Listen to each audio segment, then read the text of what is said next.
1절에서 3절까지 말씀을 보니까 유월절 엿새 전에 예수께서 베다니에 이르시니 이곳은 예수께서 죽은 자 가운데서 살리신 나사로가 있는 곳이라. 거기서 예수를 위하여 잔치할새 마르다는 일을 하고 나사로는 예수와 함께 앉은 자 중에 있더라.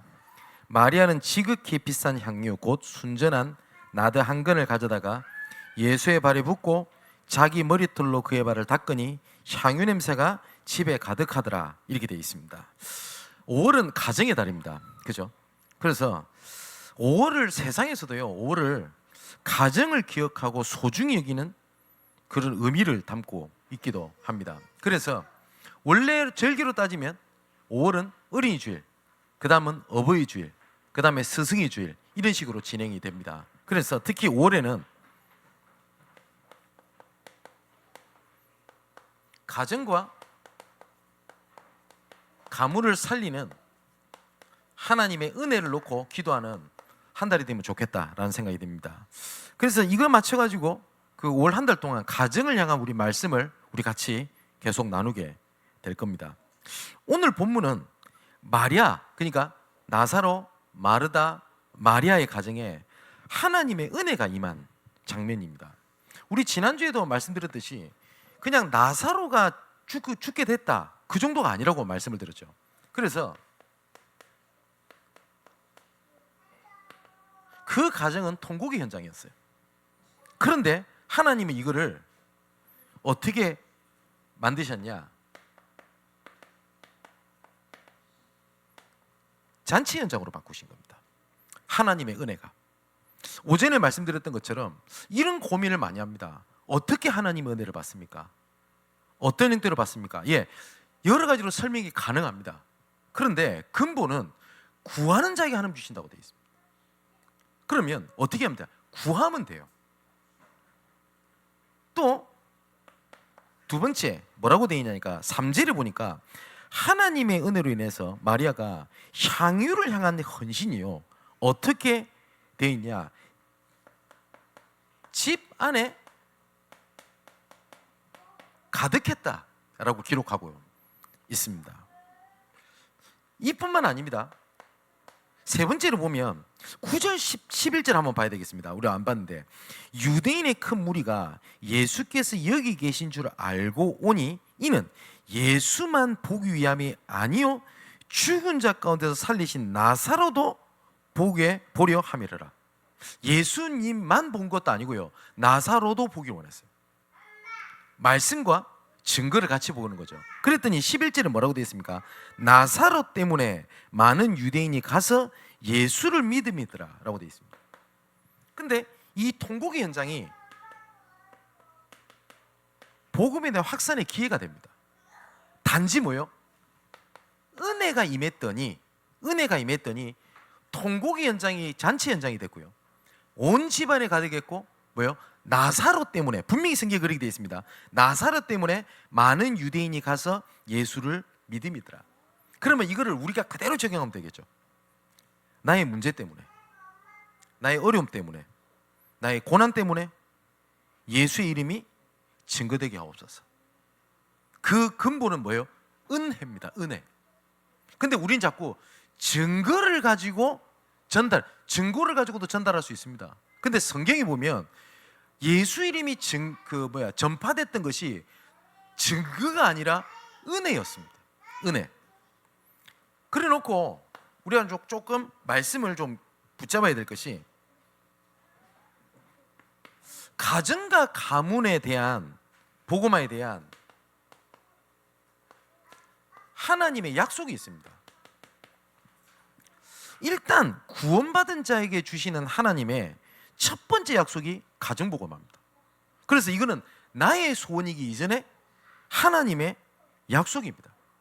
하나님의 방법을 잘 보면 가정과 가문을 구원하시기 위하여 하나님께서는 한 사람을 먼저 부르십니다. 시대마다. 실제로 현장에서 복음을 전하다 보면 온 가족을 믿고 돌아오는 경우도 있습니다. 근데 거의 대부분이 하나님은 한 사람을 선택을 하십니다. 그러면 성경을 잘 봐야 되겠죠. 창세기 6장 14절에 하나님께서는 노아를 부르셨습니다. 노아의 가정을 부르신 것이 아닙니다. 노아를 부르셨어요. 그래서 14절에 뭐라고 말씀하시냐? 너를 위하여 방주를 만들어라. 너를 위하여. 그리고 18절에는 뭐라고 하시니까 내가 내 언약을 세우리니. 뭐요? 네가 그렇게 소원했으니까 응답하겠다 아니고 하나님이 내가 언약을 세우겠다라고 말씀하시면서 너희 모든 가족과 함께 방주로 들어가라. 뭐요? 가정을 살리는 것은 내 소원, 내 기도 제목 이전에 하나님의 언약입니다. 그리고 20절에는 이것으로 말미암아 뭐요? 모든 생명을 보존하게 해라 라는 것이 하나님의 소원입니다. 뿐만 아닙니다. 창세기 12장 1절에 3절을 보니까 하나님은 아브라함을 부르셨습니다. 근데 아브라함을 부르시고 난 다음에 하나님께서 뭘 말씀하셨냐? 믿음의 시작을 하셨습니다. 그래서 우리가 아브라함을 믿음의 시작 혹은 믿음의 조상 이렇게 부르죠. 하나님은 아브라함을 한 명을 불렀는데 한 명을 부른 게 아닙니다. 가정과 가문을 불렀습니다. 이것이 나중에 어떻게 돼요? 민족으로 구원을 받게 되고요. 그 민족이 발판이 돼서 세계복음화를 하나님께서는 이루셨습니다. 그게 하나님의 언약입니다. 출애굽기 3장 15절 20절에도 여기는 모세 한 명을 부른 게 아니죠. 정확하게 말하면 한 사람을 불러서 한 가정, 한 가문, 한 민족을 하나님께서 부르시는 계획이 있습니다. 그래서 하나님은 후대를 향한 하나님의 언약도 말씀을 하십니다.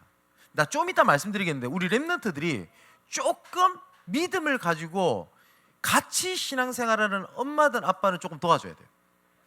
그게 무슨 말이냐니까 가정복음화를 두고 기도하는 어머니, 아버지의 믿음을 조금 이해하고 함께 할 때 그 뒤에 다가오는 하나님의 응답은 굉장히 큽니다.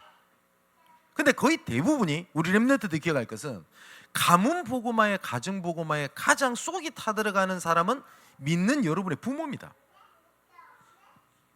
그래서 신명기 6장 4절에서 9절에 보니까 후대를 향한 말씀을 주셨고요.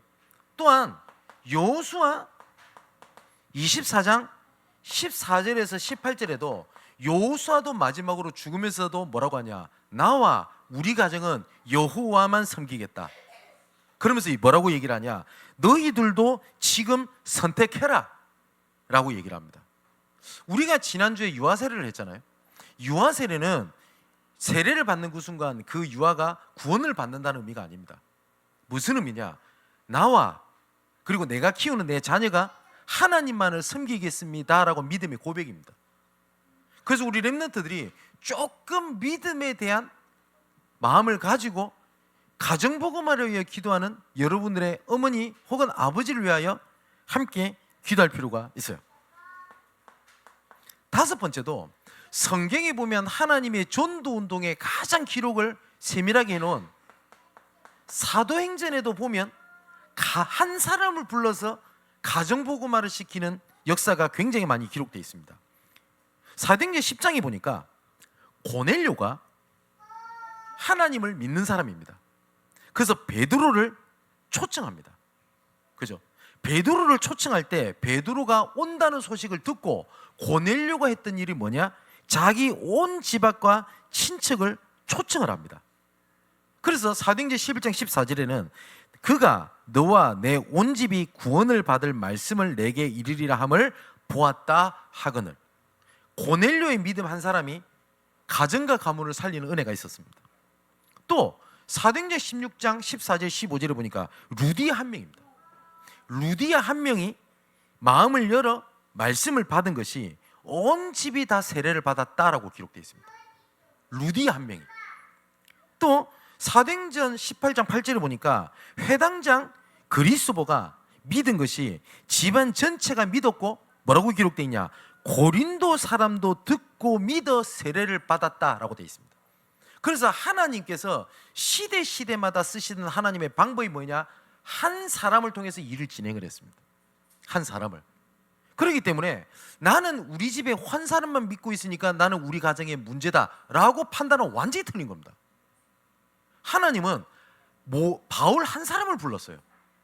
그래서 자꾸 착각하는 것이 뭐냐니까, 네 남편도 네 아내도 제대로 네 자녀도 제대로 보고만에 세우지도 못하는데 무슨 전도하냐.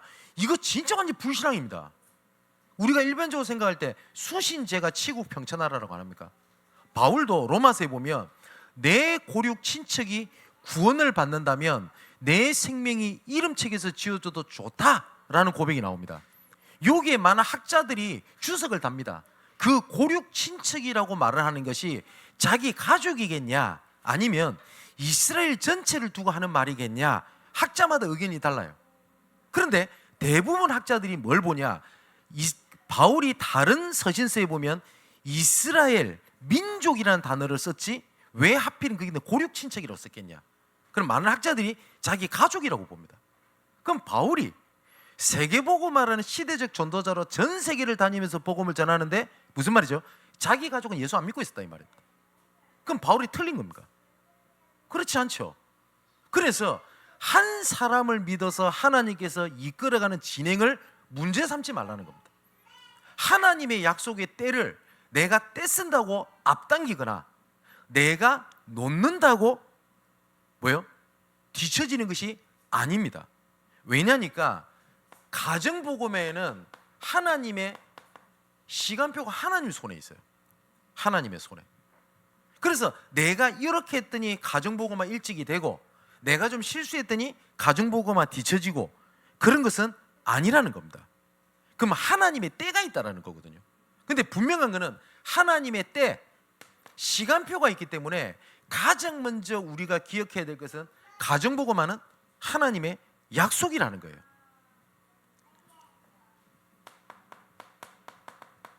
마태복음 10장 34절에서 39절의 말씀 보면 조금 예수님이 어려운 말씀을 하십니다. 또 오해가 될 만한 말씀을 하세요. 뭐라고 말씀을 하시냐? 내가 세상에 화평을 주러 온 줄로 생각하지 말라. 화평이 아니요 검을 주러 왔노라. 검을 주러 오셨대요. 그러면서 뭐라고 말씀하시냐니까, 내가 온 것은 사람이 그 아버지와 딸이 어머니와 며느리가 시어머니와 불화하려 함이니 사람의 원수가 자기 집안 식군이라. 그러면 예수님께서 오시면 가정불화가 있다는 말입니까? 그 말을 말하는 게 아니죠. 여기 보면 내가 검을 주러 왔다라고 되어 있는데 이 검은 두 가지 의미입니다. 분리냐 구별이냐라는 겁니다. 그러면 성경에서는 가정에 대한 분리를 말씀하신 것이 아니라 구별했다라는 말이에요. 하나님께서. 무슨 말이죠? 아까 똑같죠? 그 가정을 구원하기 위하여 내가 너를 검을 주러 왔는데 구별했다라는 겁니다. 하나님께서 너를 가정을 살리기 위해서 구별했다. 그런데 핍박이 올 수도 있단 말이에요. 핍박이. 그래서 실제로 초대교회는 예수 믿는 것이 그냥 종교가 다르다 정도가 아니라 그 한 집안에서 완전히 단절이었습니다. 지금도 똑같습니다. 지금도 복음의 불무지를 가면 예수 믿는 게 사회 단절, 가족 단절, 완전히 삶의 단절이 되는 경우가 굉장히 많습니다. 그런데 하나님은 한 사람을 택하고 세우셔서 하나님께서는 반드시 그 일을 이루십니다. 제가 한번 몇 번 간증 안 드렸습니까? 말레이시아에 전도 캠프를 갔는데 말레이시아에는 모슬림 국가입니다. 근데 강경 모슬림은 아닙니다. 단 조절을 합니다. 어떻게 조절을 하냐니까 믿어도 돼. 하지만 다른 종교 강요하지 마. 이겁니다. 그래서 예수 믿는 사람이 불교 혹은 모슬렘에게 복음을 전하면 종교경찰이 가서 단속을 합니다. 그죠? 선교사님이 아예 모슬렘에게는 터치를 못합니다. 겁이 나가지고. 그냥 추방이 아니라 바로 그 자리에서 추방을 바로 시켜버립니다. 재산을 처분할 수 있는 시간도 안 줘요. 그러다 보니 말레이시아에 가서 4개의 교회를 가봤더니 말레이시아의 모슬렘이 단 한 명이 없어요. 그러면 선교 왜 합니까? 선교를. 그럼 무조건 그냥 깡다구로 그냥 모슬렘 파고들어라 이 말은 아니죠. 그죠? 그러다 보니 4개의 교회가 서로 사이가 안 좋아요. 왜냐? 서로 한국 사람들이 요 상처받으면 요 가고 요 받으면 요 가고, 그러니까 숟가락 옮기기를 하는 겁니다. 그랬더니 어떤 일이 벌어지냐니까 전도 캠프를 하니까요, 서로 딱딱 구분해서 앉아. 그리고 인사 안 해요. 딱 쳐다보지도 않습니다. 하나님이 증거를 주셨어요. 어떤 증거를 주셨냐? 지금 인도네시아에 지금 선교사로 가 있는 정인성인가? 이름? 그 여자 목사. 그 친구가 그때 당시에 열 몇 살 학생이었어요. 캠프를 참여한 겁니다. 근데 이 친구가 인도네시아 이런 것들, 말레이시아를 잘하거든요. 거기서 태어났으니까. 어느 학교에 가가지고 복음을 전했는데 모슬림 히잡 쓴 여자애가 예수 그리스도 영접을 한 겁니다. 네. 근데 모슬림은 예수 믿는 게 아까 말했죠, 단절이라고요. 근데 하나님이 보실 때는 단절이 아니라 뭐예요? 구별이라고요. 내가 거물주로 만들어라라고 하는 말은 단절, 분리를 시키기 옳은 게 아니라 구별하셨다고요. 교회라는 의미는 구별이라는 말입니다. 밖에서 불러내다, 에클레시아. 이 친구가 예수 영접, 올때캐리 예수 영접하고 난 다음에 엄마를 찾아간 거예요. 엄마, 한국 여자애를 만났는데 내가 이번에 예수님 얘기를 들었다. 엄마가 깜짝 놀란 거예요. 그래서 어떻게 했는데, 나도 모르게 마음이 이끌려가지고 그 예수님을 내 마음속에 받아들였다고. 엄마가 그 학생 어디냐고. 그래서 같이 나간 거예요.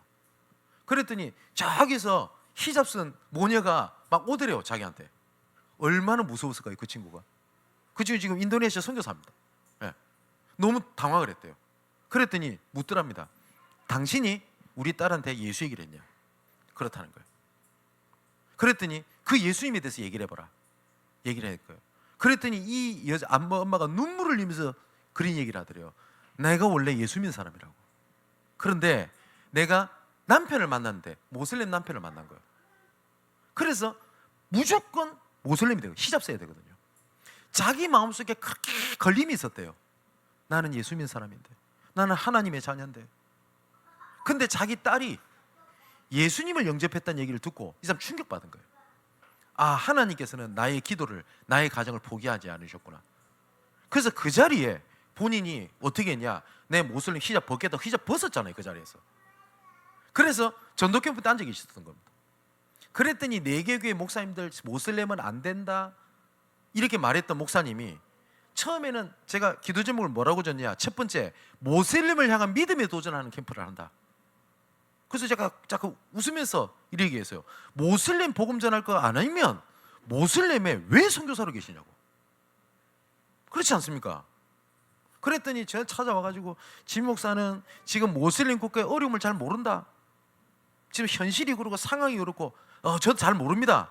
현실과 상황은 모르지만 하나님의 말씀에 맞지요? 현실이 맞습니까? 말씀이 맞습니까? 근데 그러고 난 다음에 그래도 얘기를 하니까 선교사님들이 열받아가지고 다 나가버렸어요. 그래서 첫 번째 날 저녁 오리엔테이션 시간이었고 그 다음날 현장에 갔는데 오전에 목사님이 아무도 안 오셨어요. 정말로 선교사 4분이. 그리고 난 다음에 현장을 간 겁니다. 근데 아까 말했던 그 모녀 일이 있다는 얘기를 목사님 귀에 다 들어갔어요. 목사님들이 맨 앞자리에 다 앉으셨어요. 다 봤어요. 그 모녀가 지금도 예수 믿고요, 남편이 지금 그 말레이시아의 중직자입니다. 여러분, 하나님의 은혜가 그리 강합니다. 그죠? 하나님은 거물주로 왔나라가 구별하셨다. 그래서 방법도 말씀하셨습니다. 뭐라고 말씀하셨냐? 37절에 보니까 아버지나 어머니나 나보다 더 사랑하는 자는 내게 합당하지 아니하고 아들이나 딸을 나보다 더 사랑하는 자도 내게 합당하지 아니하며 또 자기 십자가를 지고 나를 따르지 않는 자도 내게 합당하지 아니하리라. 자기 목숨을 얻는 자는 잃을 것이요 나를 위하여 자기 목숨을 잃는 자는 얻으리라. 하나님께서 가정복음에 답도 주셨습니다. 우선순위입니다. 그래서 먼저 가정이 아니라 나에게 집중해라. 은혜에. 나머지는 하나님께 책임지시겠다는 약속입니다. 또 어떠한 시간표를 조금 기억하고 계셔야 되냐면, 올바른 복음을 듣게 되면 가정이 전도의 든든한 배경이 됩니다. 여러분, 우리 청년들이 조금 그거를 꿈꿀 이유도 있습니다. 예를 들면 믿고 언약 가진 자와 결혼을 해라 라고 하는 것이 무슨 청약결혼처럼 들려서 이런 분들이 계시는데, 그런 의미가 아니고요. 한번 생각해 보십시오. 내가 불신자를 만나서, 예를 드는 겁니다, 결혼해서 가정 보고만 하는데 10년 걸려버리고 시댁 보고만 하는데 20년 걸려버리고, 이렇게 해서 온 시간을 그렇게 할 바에야 처음부터 전도의 배경이 돼서 손 맞춰서 합력해서 서누리는 길로 가는 게 복음에 유익하다면 그 길로 가는 것이 낫다라는 얘기지, 불신자는 무조건 만나면 안 돼, 무조건 우리 단체 내에서 만나야 돼 라는 의미가 아니라는 겁니다. 그래서 조금 우리 렘넌트들이 그런 걸, 언약을 좀 소중히 여기고 그 시간표를 좀 바라볼 필요가 있습니다. 한 구절만 예를 들면 사도행전 20장 7절에서 9절에 보면요, 전도자 빌립의 가정에 바울이 방문하게 됩니다. 이 빌립이 누구냐? 사마리아 지역에서 이디오피아 내시에게 복음을 전했던 그 빌립 집사, 그 집사를 얘기합니다. 근데 사도행전 8장에는 빌립 집사 이렇게 기록되어 있는데 사도행전 21장에는 전도자 빌립 이렇게 기록되어 있습니다. 근데 여기 보면 뭐라고 되어 있냐? 빌립의 딸이 넷이 있었는데 전부 다 처녀로 예언을 하는 자라라고 기록되어 있습니다. 그러면 빌립 한 사람이 시작했던 그 복음이 4명의 딸에게도 동일하게 하나님의 증거가 임했다는 얘기죠. 여기서 보면 예언이라고 할 때 고린도전서 14장을 조금 참고하면 좋은데요, 고린도전서 14장에 보면 바울이 이 표현을 합니다. 예언의 은사라고 얘기를 합니다. 이 예언의 은사는 우리가 생각할 때 보면은 막 미래를 예측하는, 영어로 말하면 predict, 그러니까 이 미래를 예측하는 그 은사를 말하는 게 아닙니다. 그래서 간혹 가다가 교회에서 예언의 은사 받은 어떤 권사님 가가지고 기도 받았더니 기도했더니 뭐 미래를 알아맞추고, 그거 흑암 역사입니다. 성경대로 돌아가야 되겠죠. 고린도전서 14장 3절에 보면 교훈과 권면과 위로를 주는 거라고 되어 있고요, 14장 4절에는 믿는 자를 세우는 목적이라고 되어 있고, 그리고 그 무슨 말이냐니까 하나님의 뜻을 밝히 드러내는 말씀에 대한 은사입니다. 그러면 이 딸 넷이 말씀에 사모하여 사람들을 권면하고 돕고 교회를 세우는 역할을 하고 있었다는 얘기입니다. 그죠? 디모데후서 1장 3절에서 5절에도 보니까 내 외조모 로이스 그리고 어머니 유니게에 있는 거짓 없는 믿음이 디모데 너에게도 있는 줄 내가 봤다라고 얘기를 합니다. 그러면 그 믿음의 한 사람에 대한 그 한 사람을 통한 밑에 자녀가 누가 태어났다는 거죠? 디모데라고 하는 자녀가 태어난 겁니다. 그처럼 전도에 대한 배경이 되기도 합니다. 그렇기 때문에 가정복음화의 시간표를 놓고 조금 기억해야 될 게 있습니다. 아까 말씀드렸던 것처럼 하나님은 한 사람을 통한 확산이라는 겁니다. 그래서 나는 나 혼자밖에 예수 안 믿는다는 게 눌림이거나, 혹은 믿는 사람들이 저 사람 왜 자기밖에 예수 안 믿지라고 하는 판단의 근거가 되면 안 된다는 얘기입니다. 아시겠죠? 그것 때문에 눌리거나 상처가 될 이유는 없습니다. 왜냐? 하나님의 약속이기 때문에 그렇습니다. 또 기억할 것은 사단이 공격하는 최고의 공격 루트가 가정입니다. 잘 생각해 보세요. 창세기 3장의 문제를 가졌던 이 사단이 가장 먼저 건드렸던 공동체가 가정을 건드렸습니다. 그죠? 아닌 말로 가정의 상처만큼 견디기 힘든 상처가 없어요. 그리고 가정에 대한 불안감만큼 어려운 게 없어요. 그죠? 그래서 요 시간표를 잘 보고 기억하고 계시라. 꼭 기억할 것은 뭐냐니까 성경 구절 하나를 보면 좋겠죠. 베드로전서 3장 1절에서 2절에 보니까 아내들아 그와 같이 자기 남편에게 순종해라. 이는 혹 말씀을 순종하지 않는 자라도 말로 말미암지 않고 그 안에 행실로 말미암아 구원을 받게 하려 함이니 너희는 두려워하며 정결한 행실을 봄이라 라고 되어 있습니다. 여기 보니까 자기 남편에게 순종해라, 요만큼만 들으면 이것만큼 남녀 차별이 되세요. 그죠? 근데 앞에 뭐뭐 때문에라고 하는 것이 되게 중요하죠. 그죠? 아까 우리도 나사로 때문에 많은 유대인이 믿었다라고 됐죠. 여기 뭐면 이유가 있다고요. 이유. 내가 가정에서 조금 헌신하고 자세를 낮추는 이유가 단지 사랑해서냐, 가족이라는 의무감이냐, 아니면 여기서 말을 하는 것처럼 뭐요? 구원을 받게 하려 함이냐, 여기에 따라서 굉장히 많은 것들이 달라집니다. 아시겠죠? 혹시 연약해서 이렇게 못한다 할지라도 다시 언약으로 돌아가는 겁니다. 내 연약함이 가정복음화에 대한 걸림돌이 되지 않는다는 겁니다. 그렇다면 조금만 세 번째로 가정복음화에 대하여 내가 걸림돌이 될 만한 것들을 조금 알고 대비를 해야 되겠죠. 이거는 수요예배 때 조금 말씀을 드릴 건데, 가정복음화의 걸림돌 중에 제일 큰 게 뭔지 아십니까? 내 생각입니다. 무슨 말입니까? 내 생각대로 어떻게 되어지는 게 가정복음화, 가정의 응답이라고 생각을 해서 하나님의 은혜의 때와 응답을 제한시키거나 판단하지 말라는 겁니다. 여기에 내 생각대로 되는 게 복음화라고 생각하면 안 돼요. 제가 한번 간증하면 안 들었습니까? 어떤 제가 권사님을 알아요. 혼자 예수 믿어요. 그래서 이분의 가장 관심과 기도 제목이 뭐냐니까 당연히 가정과 가문을 살리는 겁니다. 그때도 똑같이 이분한테 드렸어요. 약속이라고. 근데 하나님 은혜죠. 남편과 이 아들 둘이가 예수 믿게 된 겁니다. 감사하죠. 그렇지 않습니까?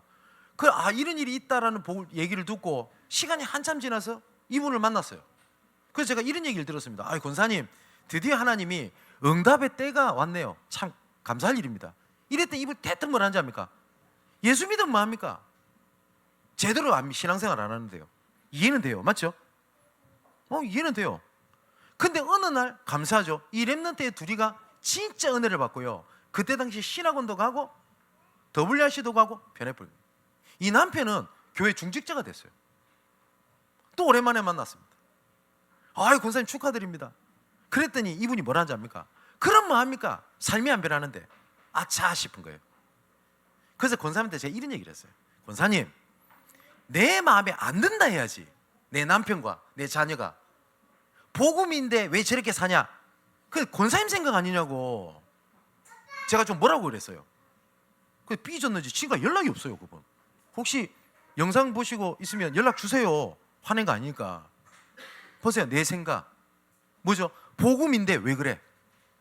여러분, 내 자녀를 이런 식으로 보는 중직자들 되게 많습니다. 내 마음에 안 든다 해야지. 그죠? 부모가 마음에 안 든다고 해야지. 내 아버지가 중직자인데 왜 저렇게 하냐? 그렇게 해도 된다는 말이 아닙니다.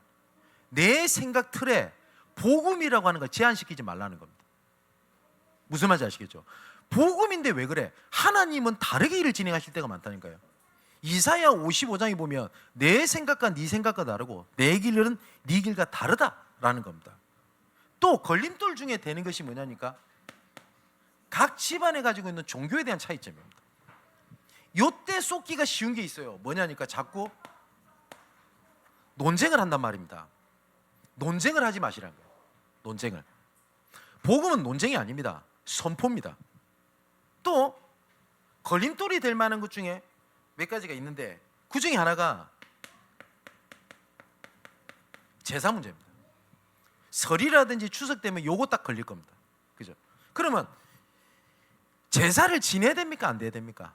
그러면 끝까지 내가 박터지게 싸우고 가정 불화를 일으키면서까지 나는 안 해야 되겠다는 게 맞습니까? 아니면 안 가야 되는 게 맞습니까? 그죠? 이런 부분들도 걸림돌이 생길 수도 있습니다. 수예배 때 좀 얘기를 좀 할 겁니다. 그리고 복음에 대한 오해로 가족들끼리 걸림돌이 되게 되는 경우가 상상외로 많습니다. 그죠? 요때가 중요합니다.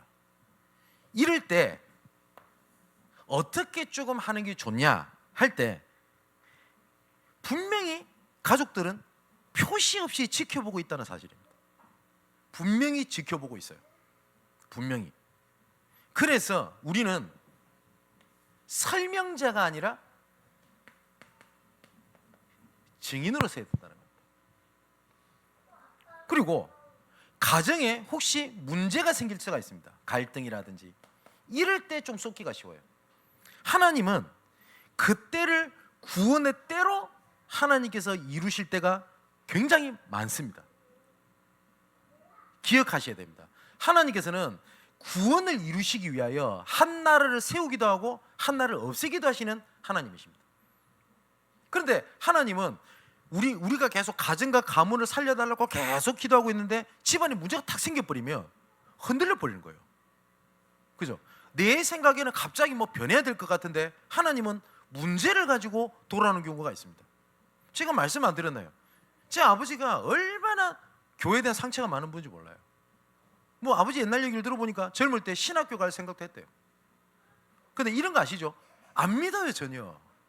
어느 정도냐? 성경 잘 아는 불신자. 이거 대화 안 됩니다 그거. 그죠? 그래서 제가 혹시 복음을 전하려고 하면 그걸 극도로 싫어하셨어요. 왜냐? 본인은 장교 출신이라. 아버지가 항상 하는 말이 있습니다. 뭐냐? 장교는 자존심으로 먹고 산다. 맨날 하는 말이 어디 아들이 애비를 가르치려고 하냐고. 대화가 안 돼요. 대화가. 그죠? 답답하대요. 어느 날 집안에 문제가 생기기 시작합니다. 어느 날. 그 중에 하나가 뭐였냐니까 부산 보훈병원에 아버지가 갑자기 쓰러져서 가셨대요. 보니까 급히 내려와야 된답니다.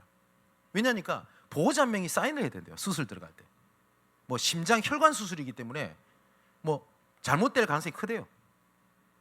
그러니까 제가 집안의 장손이고 장남이니까 가야 될 거 아닙니까? 갔어요. 가니까 산소호흡기 때 엮이고 있어요. 야, 이거 마지막 때일 수도 있겠다 생각이 듭니다. 그래서 제가 아버지한테 옆에 딱 가가지고 얘기를 한 겁니다. 아버지, 저는 아버지에게 가르치려고 하는 게 아닙니다. 어쩌면 저랑 마지막 대화할 수 있을 거 아닙니까? 한 가지를 진짜 묻고 싶었다고. 일평생. 예수님 어디 계십니까? 그랬어요. 아버지도 예수 믿는 집안에서 태어났으니까 아무 말씀 못 하시더라고요. 그래서 그랬어요. 아버지, 저는 아버지를 가르치려고 하는 게 아니라 진짜 예수님은 알고 가셨으면 좋겠습니다. 그래서 그랬어요. 제가 어릴 때 그렇게 방황을 할 때 나를 바꾸신 분이 어떤 선생님을 만난 것도 아니요, 예수님이라는 걸 아버지 아실 거 아닙니까? 그랬어요. 지켜보고 있다고 저는 확신했어요. 고개를 끄덕거리시더라고요. 그래서 아버지한테 복음을 전한 거예요. 그래서 아버지 이 시간 영접합시다. 그랬더니 아버지 영접을 기도를 따라 하시면서 눈물을 흘리시더라고요. 그 저도 울고. 그래서 아버지 산소호흡기 다시 끼고 수술실로 들어가셨어요. 저는 그게 끝일 줄 알았습니다. 뭘 끝이에요? 지금까지 살아계십니다. 근데 그 이후에 아버지한테 구원의 역사가 들어간 거예요. 그래서 제가 말씀 안 드렸습니까? 아버지 지금 장로님이시라고요. 그래서 제 아버지 장로 임직할 때 임직이 됐다는 얘기를 듣고 아버지랑 통화하면서 진짜 끄이끄이하고 울었어요. 하나님한테 감사했어요. 그게 구원의 역사 아닙니까? 첫 번째, 지켜보고 있다라는 거예요. 두 번째는 가정에 일어나는 문제를 전부 다 하나님의 구원의 때로 봐라. 그렇기 때문에 문제를 보지 말고 하나님의 구원의 시간표로 봐라. 그래서 마지막 결론, 5월 한 달을 가정 가문 복음화에 은혜가 임하는 기도의 시간으로 잡으시라. 그래서 제가 말씀드렸잖아요. 은혜는 간절한 자에게 주시는 하나님의 은혜입니다. 은혜는 간구한 자에게 하나님은 베푸십니다. 왜냐? 내가 너의 하나님이다. 내가 너의 주인이다. 내가 그리스도다 라는 것을 알리시기 위한 하나님의 방법이기 때문에 그렇습니다. 간절한 자에게 하나님은 은혜를 베푸십니다. 그런데 많은 사람들이 은혜를 받을 생각을 하지 않고 뭐 하고 있냐? 깨달으려고 해요. 우리 머리가 얼마만큼 뛰어나야 깨달아야 하나님 은혜를 능가할 것 같습니까? 그렇지 않다고요. 제가 오전에 말씀드렸던 대로 훈련이 우리 인생을 바꾸는 게 아닙니다. 훈련을 받지 말라는 말이 아닙니다. 뭐냐? 하나님의 은혜가 우리 삶을 이끕니다. 그런데 많은 사람들이 훈련을 통하여 문제를 해결받으려고 합니다. 대개 내 영적 문제가 많아요. 그럼 뭐 하죠? 치유사역한다고 돌아가잖아요. 맞나요? 99년도 때 치유사역 메시지가 처음으로 나왔는데 그때 치유 전도학교를 했습니다. 저는 지금 정확하게 기억합니다. 그때 류홍사님께서 뭐라고 표현하셨냐? 치유사역을 단독으로 하지 마라. 그건 틀린 치유다라고 말씀하셨어요. 저는 잊어보지를 못합니다. 치유가 따로 있는 게 아니라는 얘기예요. 그리스도 안에 치유가 있는 거다, 그 말입니다. 또 오전에 말씀드렸던 대로 여러분 혹시 전도가 잘 안 되십니까? 혹시 그리스도를 잘 모르시는 거 아닙니까? 은혜잖아요. 근데 우린 자꾸 뭐요? 전도 훈련을 자꾸 받아서 답을 찾으려고 그래요. 그러다 보니 머리는 가득 찼어요. 잘 알아요. 가슴이 얼음골처럼 냉랭한 겁니다. 그러다 보니까요, 잘 모르는 사람이면 뭐 하라죠? 가슴을 품고 그 말을 전달해주고 싶은 애절함보다는 복음 몰라? 못 깨달았어 라고 단정하기 시작을 해요. 뭐가 없어요? 내한테 불꽃이 없어요. 시편 104편 4절에 하나님은 불꽃으로 자기 사역자를 삼으셨다라고 되어 있어요. 뜨거워야 돼요, 가슴이. 그런데 언제부터인지 알아요. 그러다 보니까 남들의 얘기에 지적하기 바빠요. 은혜가 사람을 바꿉니다. 제가 아는 청년 하나가 있습니다. 이 예를 들고 마치겠습니다. 너무 괜찮고 일을 잘하는 친구예요. 능력이 너무 좋아요, 청년이. 그런데 이 친구가 단점이 하나가 있어요. 워낙 열심히 하고 일을 잘하니까 얘 옆에 있는 사람들이, 주변인 사람들에 대한 만족이 없어요. 얘는 왜 이것도 못하지? 왜 저것도 못하지? 이러면 될 건데. 그러니까 이 친구가요, 100번이면 99번 너무 일 잘하는 헌신을 하고 한 번 그 일 때문에 문제를 일으켜요. 애가 타지 않습니까? 그래서 제가 설득하기도 하고 타이르기도 하고 어쩔 때는 상처가 될 만큼 질책돼요. 그러면 안 된다고. 그런데 이 친구가 안 바뀌어요. 안 바뀌어요. 그런데 어느 날 이 친구가 변한 겁니다. 뭘로 변한지 아십니까? 이 친구한테 하나님의 은혜가 임해버린 거예요. 하나님의 은혜가 임하니까 하나님의 은혜가 지적이 아니라 손을 잡아주더라 합니까? 여러분 어떠세요? 저 이런 얘기 진짜 많이 듣습니다. 왜 복음 가진 사람들이 여러 가지를 판단을 한대요. 예, 저는 딱 그거라고 생각합니다. 은혜로 가슴이 뜨겁지 않아서 그래요. 가정 살리는 거는 그겁니다. 그때 작은 헌신이 하나님은 뭘요? 내 장래의 때, 십자가의 때를 예표한 거야 라고 언약적 의미를 부여하셨다 그랬잖아요. 마리아는 몰랐다니까요. 제가 그래서 어저께 주석을 다 찾아봤어요. 찾을 수 있는 걸. 마리아가 진짜 십자가를 알고 이 향유를 부었냐? 모든 학자들이 다 본 게 뭐냐? 마리아는 몰랐다라는 겁니다. 저도 몰랐다고 봅니다. 근데 예수님이 뭘로 했다? 언약적 의미를 부여하셨다고요. 그러면 은혜 받은 나의 작은 헌신이 하나님께서 언약적 의미를 부여해버리는 겁니다. 어떻게 진행되는지 모릅니다. 이번에 필리핀의 잠발레세라고 하는 지역에 소수민족으로 들어간다는 얘기를 들었습니다. 좀 자료를 찾아보니 아이타라고 하는 부족이 있더라고요. 네. 그래서 그 부족에 대한 몇 가지를 좀 찾아봤습니다. 그때 순간 딱 들어가는 생각, 지금까지 어쩌면 우리가 237 나라 5천 종족이라고 하는 구호처럼 쓰던 그것이 하나님께서 눈으로 확인해 줄 수 있던 은혜를 주시지 않았나? 라는 생각이 듭니다. 진짜 기도해 주셔야 돼요. 우리의 문제는 은혜 받지 못한 문제지 다른 데 있지 않습니다. 정말 하나님의 은혜로 가슴이 다시 뛰는 불꽃에 그런 하나님의 자녀가 되기를 주님의 이름으로 축원을 드립니다. 자, 기도합시다. 하나님에게 흘러넘쳐 가문과 가정에 하나님의 나라가 임하게 하여 주옵소서. 그리하여 가문과 가정을 통한 귀한 헌신이 수많은 생명을 얻는 배경이 되게 하옵소서. 가정과 가문 복음화를 이루시는 은혜를 간절히 구합니다. 약속하신 가정과 가문 복음화를 이루는 가정의 달이 되게 하여 주옵소서. 우리에게 주신 은혜가 흘러넘쳐 가정과 가문이 구원의 축복을 누리게 하여 주옵소서. 이 모든 말씀을 가정복음화를 약속하시고 이루시고 성취하시는 예수 그리스도 이름으로 기도하옵나이다. 아멘.